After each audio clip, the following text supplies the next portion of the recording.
बिस्मिल्लाहिर्रहमानिर्रहीम। या अली अलैहिस्सलाम मदद। हक मौजूद पंजतन पाक अलैहिस्सलाम सदा मौजूद।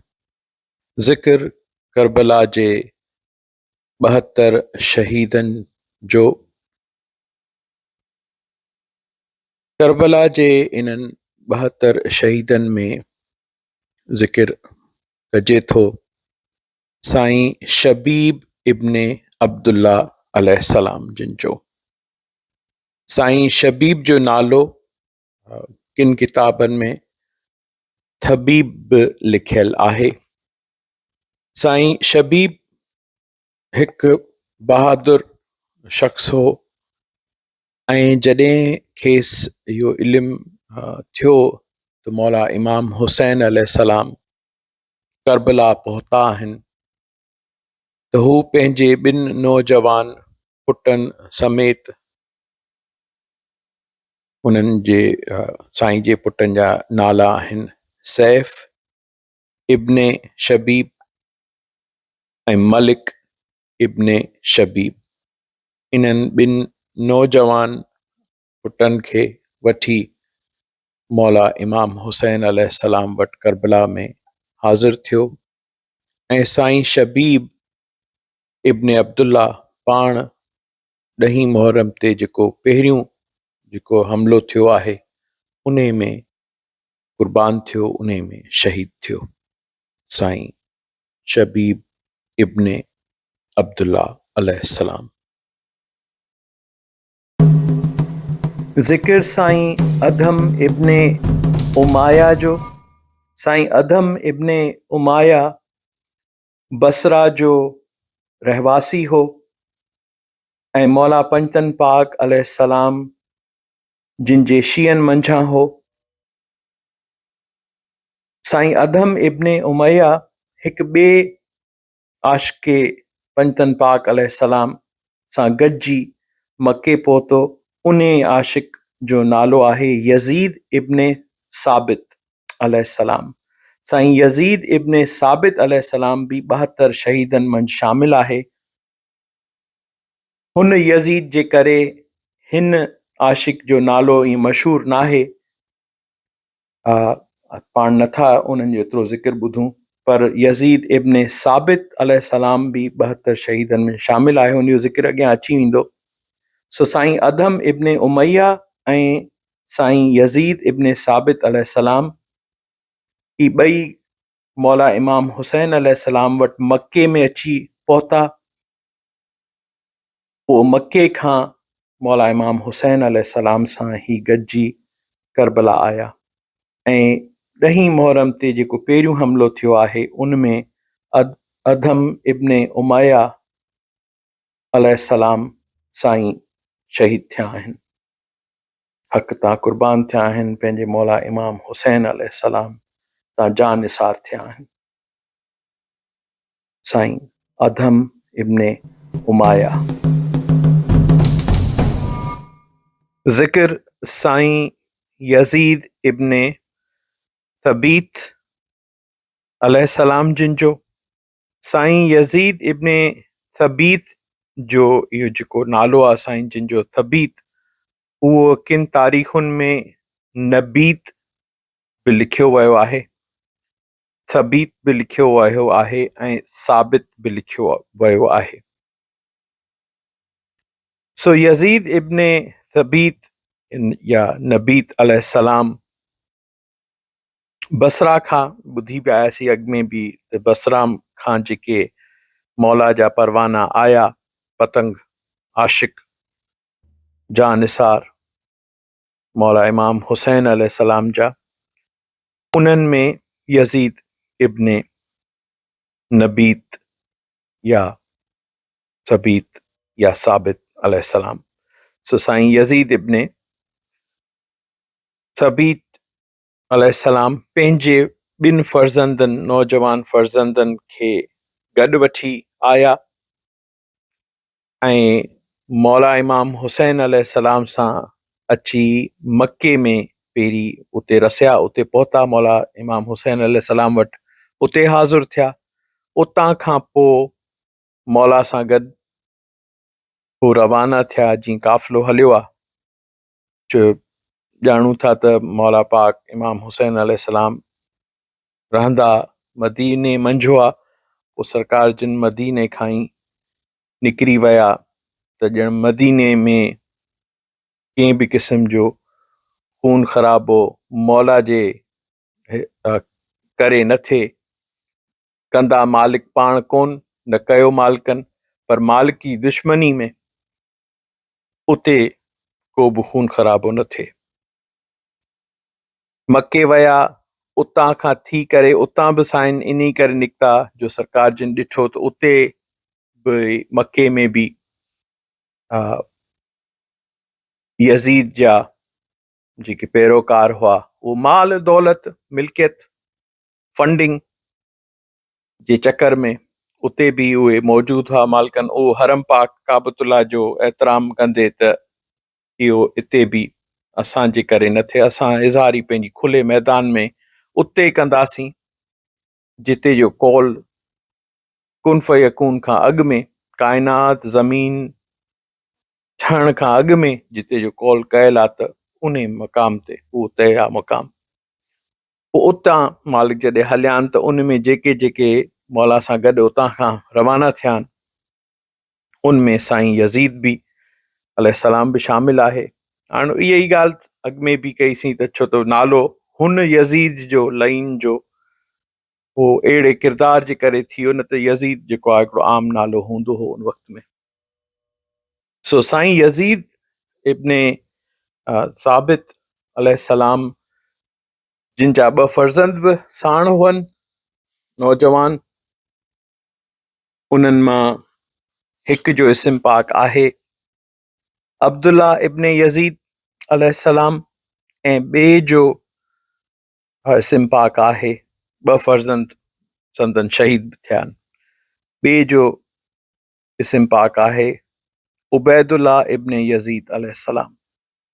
इहे ॿई नौजवान फर्ज़ंद आहिनि साईं यज़ीद इब्ने नबी अलैहिस्सलाम जिन जा।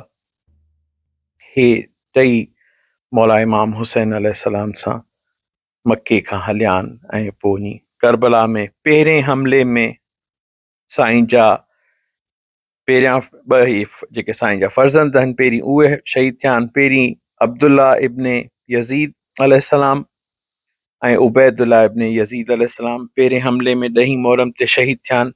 पोइ वरी जेको ॿियो हमलो थियो आहे ऐं उनमें मौला जा जेके आशिक परवाना पतंग उहे जॾहिं मालिकनि खां अमर वठी पाण खे फिदा करण जे लाइ मैदान में लथा आहिनि, उन ॿिए हमले में साईं यज़ीद इब्ने नबी अलैहिस्सलाम बि शहीद थिया आहिनि। टिनि टे ई शहीद टिनिनि जो ई हिकु ई हंधि ज़िक्र करण जो मक़सदु इहो ताकी इहो गॾु रहे त ही साईं हिकिड़ो पंहिंजा 2 फर्ज़ंद वठी आयो ऐं पंहिंजो सिर पाण बि मौला तां क़ुर्बान कयईं। सो यज़ीद इब्ने सबीत अलैहिस्सलाम ऐं संदन 2 फर्ज़ंद अब्दुल्ला ऐं उबैदुल्ला अलैहिस्सलाम।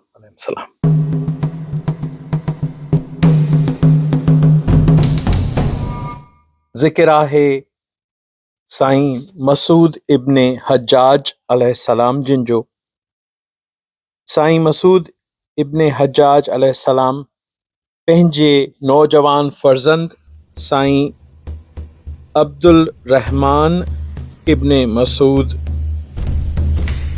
अलैहिस्सलाम सां गॾिजी मौला इमाम हुसैन अलैहिस्सलाम वटि हाज़िर थिया 2 पीउ पुट। ऐं ही असलूका मौला जा शिया ऐं बहादुर पीउ पुट हुआ। अञा जॾहिं जंग शुरू न थी आहे उन्हनि ॾींहंनि में ही मौला वटि हाज़िर थिया करबला में, यानी 10 मुहर्रम खां अॻु में ही मौला वटि हाज़िर थियो आहे। साईं मसूद इब्ने हज्जाज अलैहिस्सलाम पंहिंजे नौजवान फर्ज़ंद साईं अब्दुल रहमान सां गॾु। अलैहिस्सलाम ऐं ॿई पीउ पुट 10 मुहर्रम ते पहिरें हमले में शहीद थिया आहिनि। पहिरीं संदन फर्ज़ंद साईं अब्दुल रहमान इब्ने मसूद अलैहिस्सलाम पहिरीं उहो शहीद थियो आहे ऐं उन खां पोइ साईं मसूद इब्ने हजाज अलैहिस्सलाम पाण शहीद थिया आहिनि।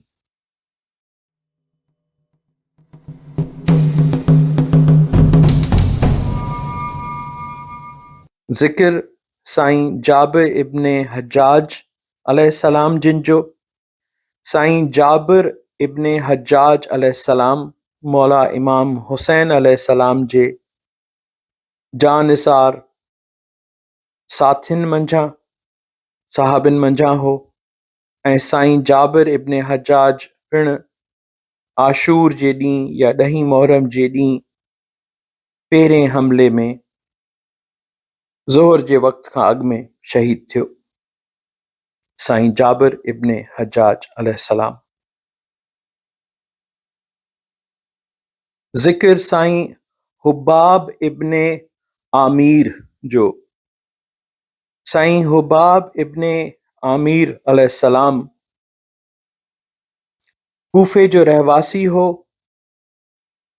ऐं साईं मुस्लिम इब्ने अकील अलैहिस्सलाम जिन जे हथ मुबारक ते बैयत कई हुआईं ऐं मौला इमाम हुसैन अलैहिस्सलाम अञा विच रस्ते ते हुआ, करबला न पहुता हुआ त साईं हुबाब इब्ने आमिर अलैहिस्सलाम मौला इमाम हुसैन अलैहिस्सलाम सां वञी शामिल थियो ऐं करबला अची पहिरें हमले में शहीदनि मंझि शामिल थियो। जेको पहिरियों हमलो कयो वियो यज़ीद जी लश्कर तरफ़ां बिना कंहिं बि जंग जे ऐलान जे, बिना कंहिं बि मुक़ाबले जे, उन हमलनि में, उन पहिरें हमले में साईं हुबाब इब्ने आमिर या अमीर बि जीअं लिखनि था, साईं उन हमले में शहीद थियो। साईं हुबाब इब्ने आमिर कूफे जो रहवासी हो ऐं 10 मुहर्रम ते पहिरें हमले में शहीद थियो आहे। ज़िक्र साईं जिबलत इब्ने अली अलैहिस्सलाम जो। ही नौजवान बि कूफे जो रहवासी हो ऐं हिकु दिलेर शख्स हो।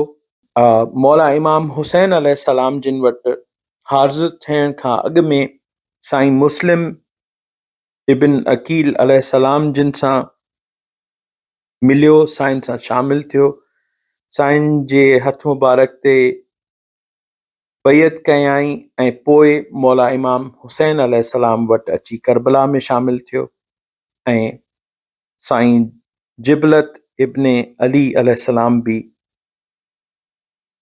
आशूर जे ॾींहुं 10 मुहर्रम जे ॾींहुं पहिरें हमले में जेके शहीद थिया आहिनि करबला जा, उन्हनि में साईं जिबलत इब्ने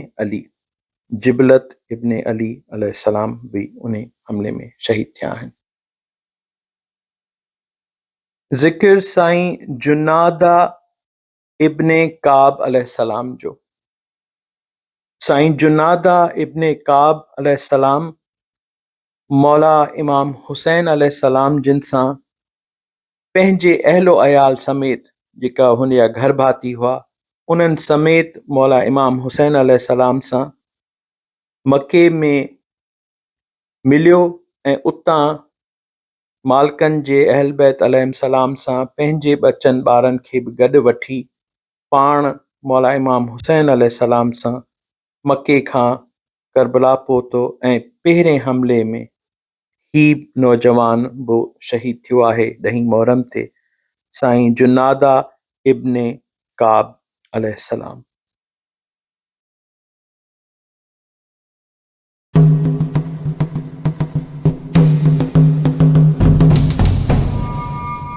ज़िक्र साईं बशर इब्ने उमर अलैहिस्सलाम जिन जो। साईं बशर इब्ने उमर अलैहिस्सलाम मौला पंजतन पाक अलैहिस्सलाम जिन जे पिछलग उन्हनि जे आशिकनि उन्हनि जे जान निसारनि मंझां हो ऐं संदसि वास्तो बि उन ख़ानदान सां हो जेको हिकु बहादुर ऐं आशिकाने पंजतन पाक अलैहिस्सलाम ख़ानदान हो। साईं बशर इब्न उमर अलैहिस्सलाम मौला इमाम हुसैन अलैहिस्सलाम सां उन्हनि ॾींहंनि में अची मिलिया जॾहिं साईं जिन अची करबला पहुता आहिनि ऐं 10 मुहर्रम ते पहिरें हमले में जेके शहीद थिया आहिनि करबला में उन्हनि में साईं बशर इब्न उमर अलैहिस्सलाम जिन बि शामिल आहिनि। ज़िक्र साईं हज्जाज इब्न बदर अलैहिस्सलाम जो। साईं हज्जाज इब्न बदर अलैहिस्सलाम मौला इमाम हुसैन अलैहिस्सलाम जो कासिद भी हो, शहर बसरा जो हो ऐं बसरा मां अची मौला इमाम हुसैन अलैहिस्सलाम वटि हाज़िर थियो करबला में ऐं साईं हज्जाज इब्न बदर अलैहिस्सलाम पहिरें हमले में शहीद थियो। 10 मुहर्रम पहिरियों जेको हमलो थियो आहे यज़ीदी लश्कर पारां उन में साईं हज्जाज इब्न बदर अलैहिस्सलाम शहीद थियो। ज़िक्र साईं ज़हीर इब्न सालिम अलैहिस्सलाम साईं जिन जो इस्म पाक ज़ाहिर इब्न सालिम अलैहिस्सलाम भी लिखियो वियो आहे।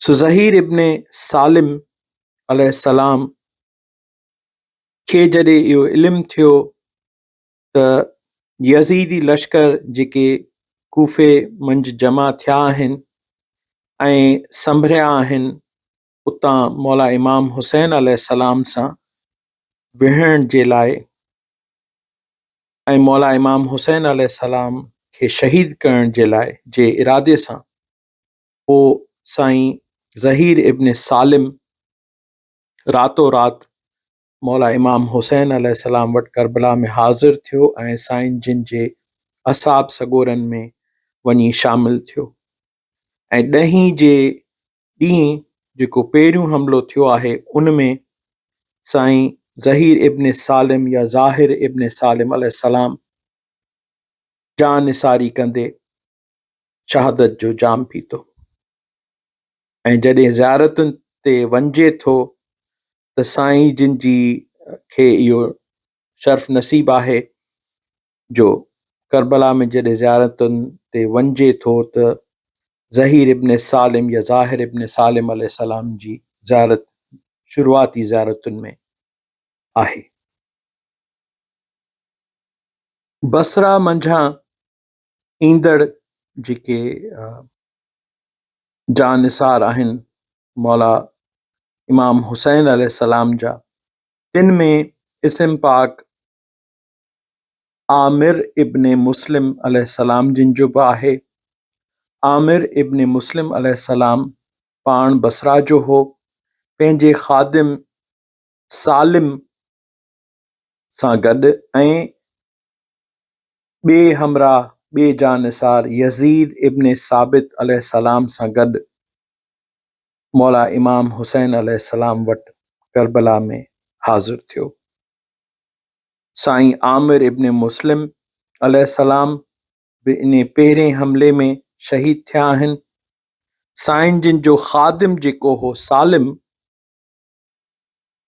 जेको साणनि बसरा खां आयो हो ऐं बसरा में हू बि साईं छो त आमिर इब्न मुस्लिम मौला जिन जे शियन पाकनि मां हो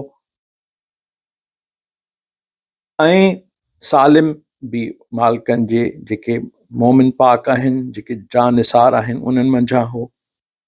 सो सालिम अलैहिस्सलाम बि मौला इमाम हुसैन तां कुर्बान थिया आहिनि ऐं साणनि इन सफ़र में ई 2 हमराह यज़ीद इब्न साबित अलैहिस्सलाम।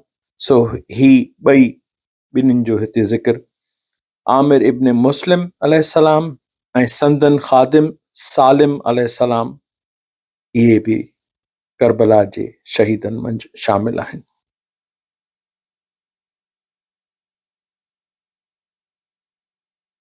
सालिम नाले हिकु ॿियो शहीद सालिम इब्ने अमरो। सालिम इब्ने अमरो अलैहिस्सलाम कूफे जा हुआ ऐं मालिकनि जे पोइ लॻनि मां मालिकनि जे शींहनि मंझां हुआ, मौला इमाम हुसैन अलैहिस्सलाम जिन जे। ऐं ही सालिम इब्ने अमरो बि जीअं खेसि ख़बर पई त मौला इमाम हुसैन अलैहिस्सलाम अची करबला में पहुता आहिनि, अञा 10 आशूर खां 10 मुहर्रम खां अॻु में ई सालिम इब्ने अमरो अलैहिस्सलाम बि मौला इमाम हुसैन अलैहिस्सलाम वटि करबला में हाज़िर थिया आहिनि। ऐं 10 ते जेको पहिरियों हमिलो आहे उन में साईं सालिम इब्ने अमरो अलैहिस्सलाम बि शहीद थिया आहिनि, पाण कूफे जा रहवासी हुआ।